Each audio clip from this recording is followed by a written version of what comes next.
Historia y ciencia. La gran mayoría de los ejemplos, salvo dos, aunque uno de ellos fue también escritor y astrólogo, o astrónomo, mejor dicho, astrónomo, porque voy a hablar además de dos astrónomos que dejaron huella en el ámbito científico de la antigüedad. Bueno, hace ya 2500 años, cuando ya había grandes figuras dentro del ámbito de la ciencia, incluso de las ciencias sociales.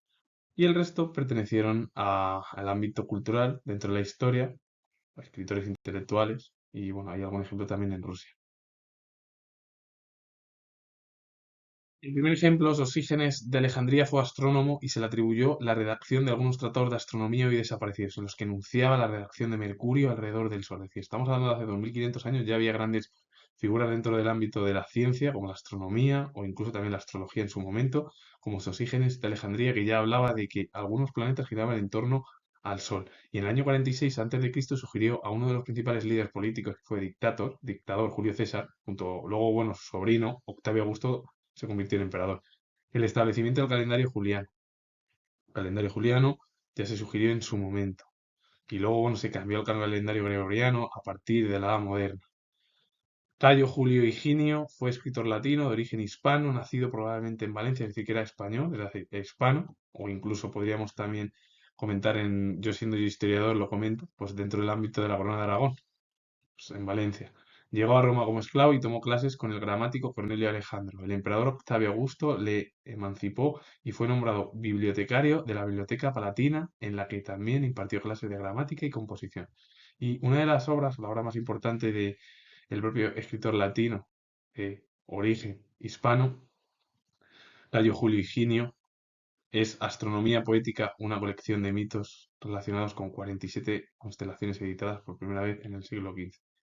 Hay que decir que el siglo XV, el siglo XVI y todo el siglo XVII es la recuperación de las tradiciones grecolatinas. Ese renacimiento, ese barroco, el humanismo. Luego ya el siglo XVIII es el final ya del periodo moderno y es una crítica hacia las instituciones monárquicas y eclesiásticas por la aparición de grandes pensadores, entre ellos en el ámbito de la filosofía, la historia o el arte.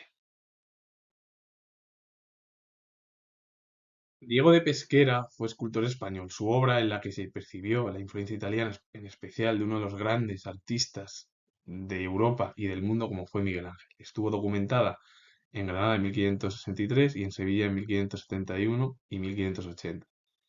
Y la obra es el grupo de Santa Ana, la Virgen y el Niño de la misma catedral revelaron su perfecto dominio de la piedra. Un hombre, un escultor español que fue de los más importantes por su influencia italianizante y sobre todo de una de los grandes del arte europeo y mundial.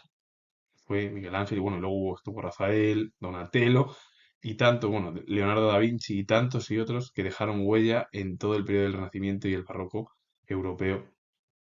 Antonio Conti fue escritor y filósofo italiano. Fue autor de un poema y de tragedias y tradujo la obra Atalía de Racine, escritor importante de la época moderna en Francia. Y la obra El globo de Venus de 1769 es el poema que realizó el propio Conti. Un hombre, bueno, pues que unió pensamiento, filosofía, y prácticamente se dedicó al ámbito de la literatura italiana.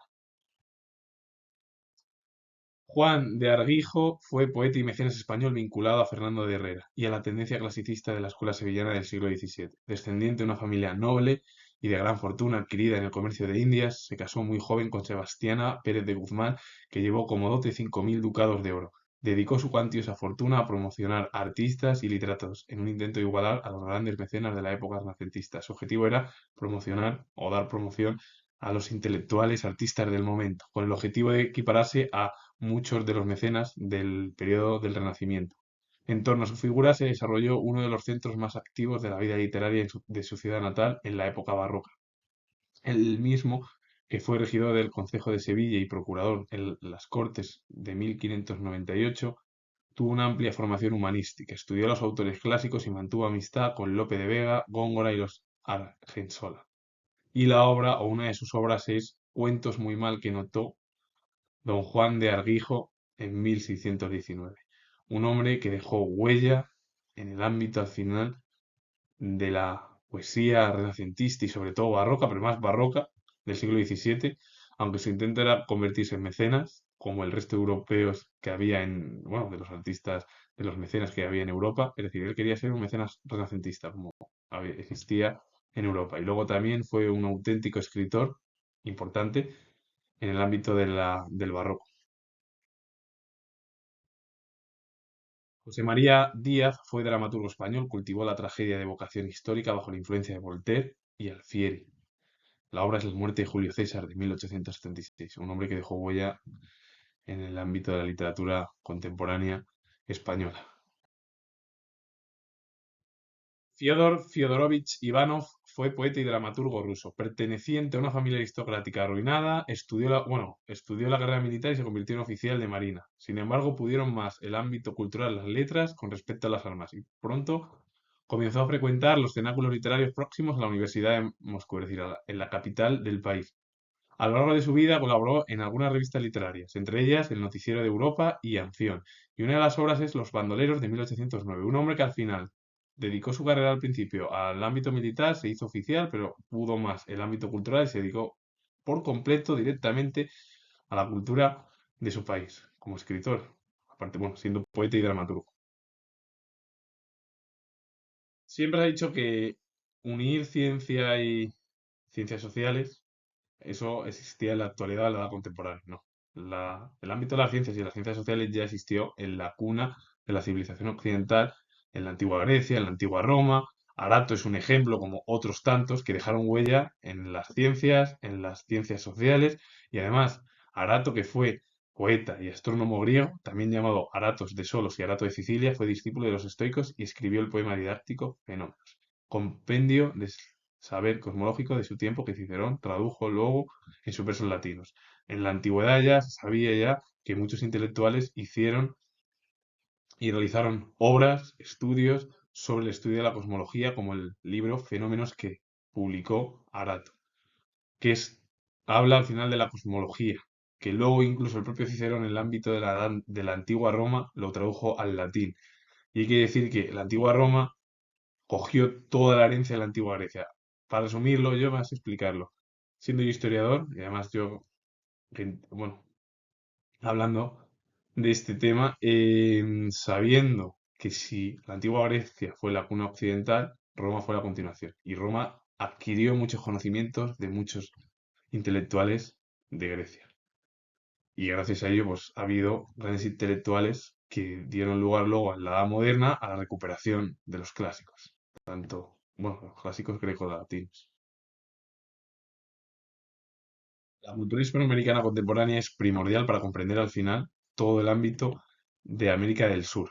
Leonardis Yerovi fue poeta, dramaturgo y periodista peruano. A pesar de su temprana desaparición, fue asesinado cuando aún no había cumplido los 36 años.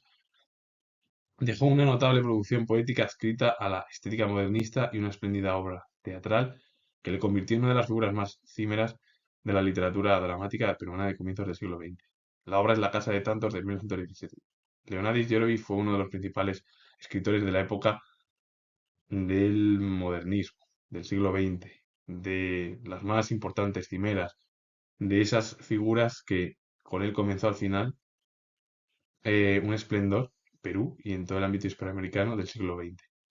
Elio Vera fue narrador, periodista y abogado paraguayo. Tras estudiar Derecho en la Universidad Nacional de Asunción, ejerció la abogacía, profesión que desde muy joven compaginó con la literatura y un periodismo mordaz, que reflexionaba críticamente sobre la cultura paraguaya. La obra es Diccionario Contreras de 1994, que es un libro humorístico. Ambos dejaron huella en el ámbito de la literatura. Es verdad que Elio Vera compaginó la abogacía con el arte literario. Así que con ello finalizo. Comentar que soy historiador.